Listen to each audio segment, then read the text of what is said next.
നമസ്കാരം. റാഫ്റ്റോ ക്രിക്കറ്റിലേക്ക് അവർക്കും സ്വന്തം. ഇത് ടീം ഇന്ത്യയുടെ പട്ടാഭിഷേകം. തുടർച്ചയായി 2 T20 വേൾഡ് കപ്പ് നേടിയ മറ്റേതെങ്കിലും ടീം ഇന്ന് ഈ ഭൂലോകത്തുണ്ടോ? ഇല്ല. ചരിത്രമാണ് പിറന്നിരിക്കുന്നത്.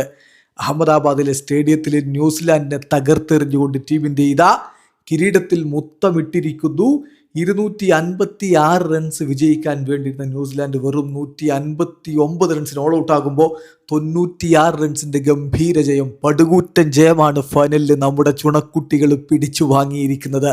ബാറ്റിങ്ങിൽ സഞ്ജുവും ഇഷാൻ കിഷനും അഭിഷേക് ശർമ്മയും ഒക്കെ പൊളിച്ചടുക്കിയപ്പോൾ ബൗളിങ്ങിൽ അക്സർ പട്ടേലും അതുപോലെ ജസ്പ്രീത് ബൂംറയും ബൂംറയുടെ ബൗളിങ് വെറും 15 റൺസാണ് 4 ഓവറിൽ അദ്ദേഹം വിട്ടുകൊടുത്തത്.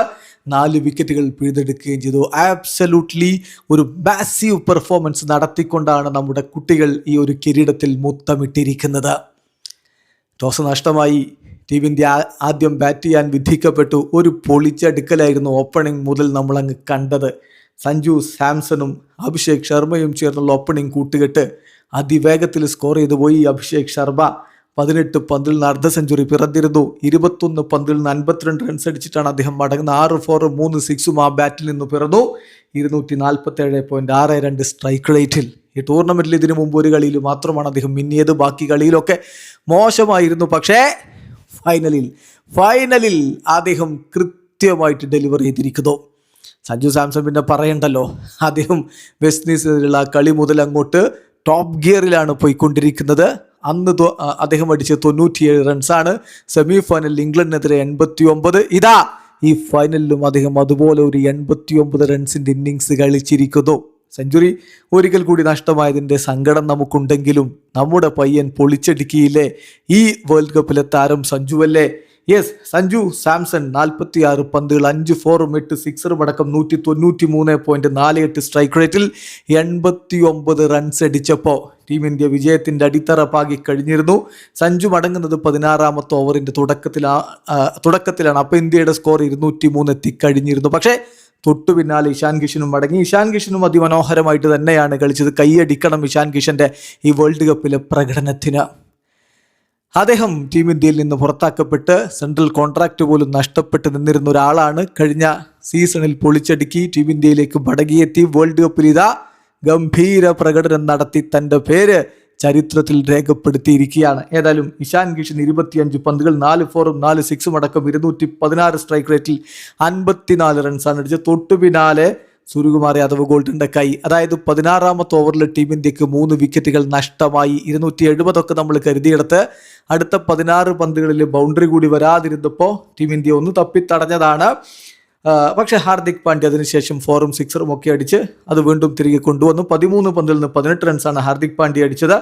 തിലക് 6 പന്തിൽ നിന്ന് 8 റൺസുമായിട്ട് പുറത്താകുന്നപ്പോൾ അവസാന ഓവറിൽ ശിവൻ ദ്യൂബയുടെ ഒരു പൊളിച്ചടുക്കലുണ്ട്. 6ഉം 4ഉം 6ഉം ഒക്കെ പൊളിച്ചടുക്കി അദ്ദേഹം 8 പന്തുകളിൽ നിന്ന് 26 റൺസാണ് നേടിയത്. 3 4ഉം 2 6ഉം 325 സ്ട്രൈക്ക് റേറ്റിൽ 26 റൺസ് അടിച്ച് അദ്ദേഹം കൃത്യമായിട്ട് ഫിനിഷ് ചെയ്തപ്പോൾ ടീം ഇന്ത്യയുടെ സ്കോർ ഒരു മാമത്ത് സ്കോറായി. 255 റൺസ്. 20 ഓവർ പൂർത്തിയാകും 5 വിക്കറ്റിന് 255. വല്ലാത്തൊരു സ്കോറായിരുന്നു അത് തിരികെ അടിക്കാൻ ന്യൂസിലാൻഡിന് ഒരിക്കൽ പോലും കഴിയുമെന്ന തോന്നൽ അവരുടെ ചേസിങ്ങിൽ ഒരു ഘട്ടത്തിലും ഉണ്ടായിട്ടില്ല. ടീം സിഫർട്ടും ഫിൻ അലനും ചേർന്നുള്ള ഓപ്പണിംഗ് കൂട്ടുകെട്ടാണല്ലോ ഏറ്റവും അപകടകാരിയായിട്ടുള്ള കൂട്ടുകെട്ട്.